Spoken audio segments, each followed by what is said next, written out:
Hi, it's Copper Pippin and welcome to the spooky season. Okay, that's ridiculous, but still. Today's speed build, I am doing the Sanderson sisters house for Sims. I thought it'd be a fun idea to build the Sanderson sisters house as a museum, so your Sims can go and visit it, as in the film where it was a closed museum, but it's still a museum. It's a little bit of a bigger house than in the film, more because I just wanted to be able to have enough space for your Sims to move around. And that always ends up being an issue in The Sims, is your Sims, if you do it to kind of film accurate size, or to kind of, if you rebuilt your own house, you'd find it was probably too small, as the Sims need a little bit of extra room to get around different items and things. It's very irritating, but here we are. So I have made it a little bit bulkier than it is in the film, but I think it works out alright. It has kind of enough space, and there's a lot of things for your Sims to go and look at and see, and I think it's a really fun build. We have the kind of downstairs section where it has the open double height to the upstairs. We have the big cauldron in the middle, big fireplace with seating, lots of different kind of knickknacks and stuff. I put some brooms on the wall, and we've got potions and kind of barrels and pumpkins, and and then upstairs you've got the kind of walkway bit. I put a little table and chairs, some places for your Sims to sit. There's paintings and art on the wall for your Sims to admire, and then there's like 3 beds in the corner of where the sisters would have slept and things. Also, I added the pond around the sides with the water wheel and all the rocks and all of the stuff that adds to it, which I found to be just so much fun. I was using a lot of the Windenburg kind of wallpapers, old country living windows and doors, because I love the shutters and everything that's involved. It's a bit of a weird shaped house. I had to kind of adapt as I went, and it was a really fun build.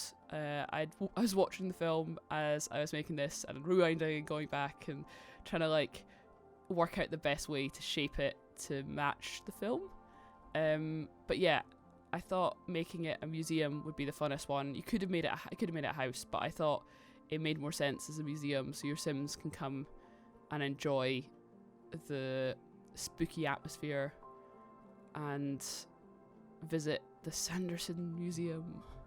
Yeah, I thought it was really fun. I'm really starting to enjoy landscaping.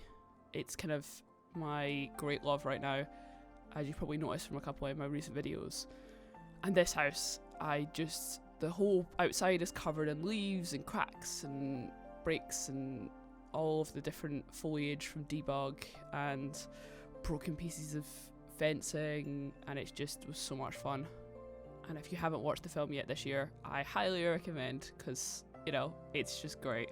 Although I have heard they're filming the second one right now, and I'm skeptical. I'm hoping it'll be good, but, you never know how it's going to turn out when they're doing one. It was so long ago that you kind of wonder if they can kind of keep up the magic.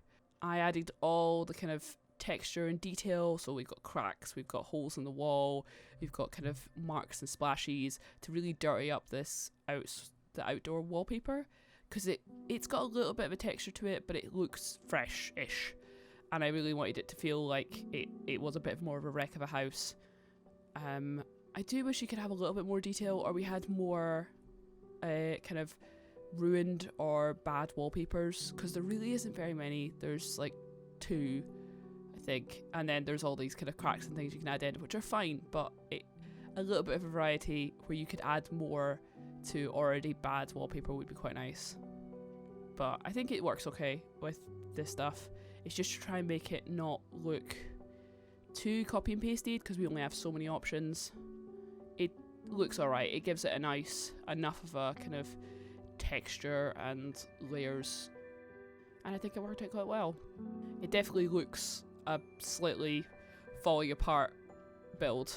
I also went in and added in some of the extra paneling textures in like the corners and different spaces to try and make it look a bit more like it's a bit of a higgledy-piggledy build made up of different parts. And I was trying to find, I really would like some more like kind of scrappy furniture and rugs. Really, if you want anything that looks a little bit more rough, the only kind of options is the homemade stuff, which is really rough.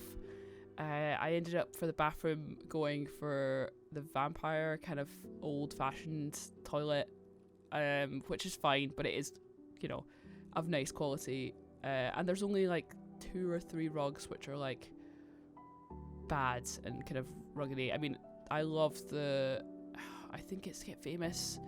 It's like my favorite rug. The green with the kind of gold texturing, and then next swatch is like red, and there's like the green and the red has like a rough one and like a good one.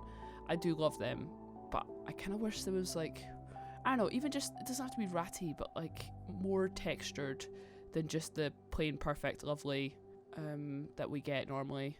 I did really enjoy making the garden like overgrown and kind of covered in things, dead trees and kind of lots of different texture to really add to the kind of abandoned spooky feel of an open museum. But you know, you get the idea. I hope your Halloween season has been really good to you, and I hope you enjoy the rest of this build. I hope your Sims enjoy visiting this spooky Halloween-esque build, and I will catch you in the next one. Have a good one. Bye.